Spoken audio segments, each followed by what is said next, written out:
Hello अपनी यहाँ पर लेटेस्ट और बड़ी अपडेट है। ये अनुदेशक शिक्षा मित्र साथ ही साथ 21 लाख टेट पास युवाओं के 97 शिक्षा भर्ती कब आएगी, आप सभी के लिए यहाँ तीनों अपडेट है। तीनों अपडेट विस्तार से समझिए, लास्ट तक देखिए, जिससे आपको पता चल जाए कि वर्तमान समय में भी शिक्षा मित्र अनुदेशक कितनी मेहनत कर रहे हैं, उसके बाद उनको क्या दिया जा रहा है, ये बड़ा खुलासा किया है। साथ ही साथ यहाँ पर योगी आदित्यनाथ जी की मंत्री, सरकार के मंत्री हैं, उन्होंने भी बड़ा खुलासा किया कि शिक्षा मित्र आज भी बड़ा मेहनत कर रहे हैं और वर्षों से 22 साल से करते चले आ रहे थे और वर्तमान समय में भी वही मेहनत कर रहे हैं। तो चलिए देख लेते हैं, आपकी अपडेट है गौड़ा जिले से।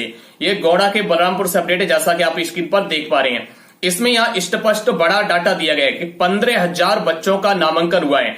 15,000 बच्चों को शिक्षा मित्र अनुदेशक के सहारे ही छोड़ दिया है, वहां पर कोई शिक्षक ही नहीं है। 15,000 बच्चों को केवल अनुदेशक पढ़ा रहे हैं या शिक्षा मित्र पढ़ा रहे हैं। तो देखिए, जो शिक्षक कार्य करते हैं वही कार्य अब अनुदेशक शिक्षा मित्र कर रहे हैं। ये गौड़ा जिले में 15,000 बच्चों पर। तो बताइए, जब शिक्षक को 45-50 हजार दिया जाता है तो शिक्षा मित्र अनुदेशक वही काम कर रहे हैं, बच्चों को इतनी बड़ी संख्या में एक एक जिले में पढ़ा रहे हैं जहां पर कोई शिक्षक तैनात नहीं है। तो फिर 40,000 क्यों नहीं मिलना चाहिए?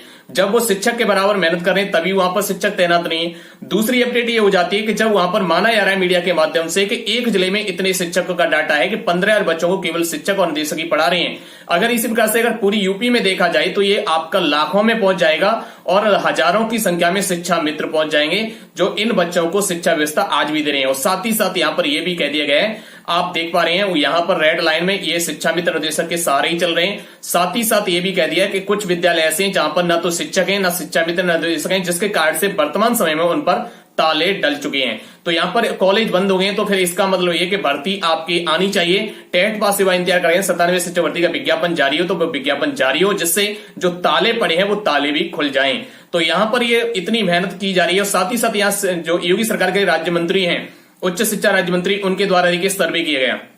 ये कल का सर्वे है जिसमें यहाँ पर देखिए एक रेणु जो प्रधानाध्यापक हैं वो अपने बच्चों को पढ़ाती हैं और वहां पर बुला करके उनसे सवाल जवाब किए गए, तो उनसे कोई सवाल जवाब का उत्तर नहीं दिया गया। बच्चों से बुक पढ़वा करके देखिए, हिंदी 4-5 के बच्चों से तो हिंदी की बुक नहीं पढ़ पाए।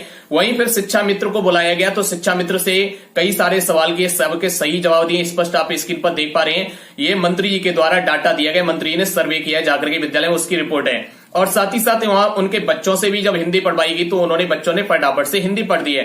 तो उसके बाद यहाँ पर शिक्षा मित्र के लिए सराहना की, ताली भी बजवाई है। तो आप देख सकते हैं कि शिक्षक और शिक्षा मित्र कितनी मेहनत कर रहे हैं। शिक्षक के द्वारा जो पढ़ाया गया उनसे पूछा गया, कुछ नहीं बताया गया। शिक्षा मित्र के बच्चों ने किताब पढ़ के बताई और साथ ही साथ उनके लिए ताली भी मंत्री ने बजवाई है। तो ये स्वयं योगी सरकार के मंत्री भी मान रहे हैं कि शिक्षा मित्र मेहनत कर रहे हैं, फिर उनको फिर 40,000 मानदेय क्यों नहीं मिलना चाहिए?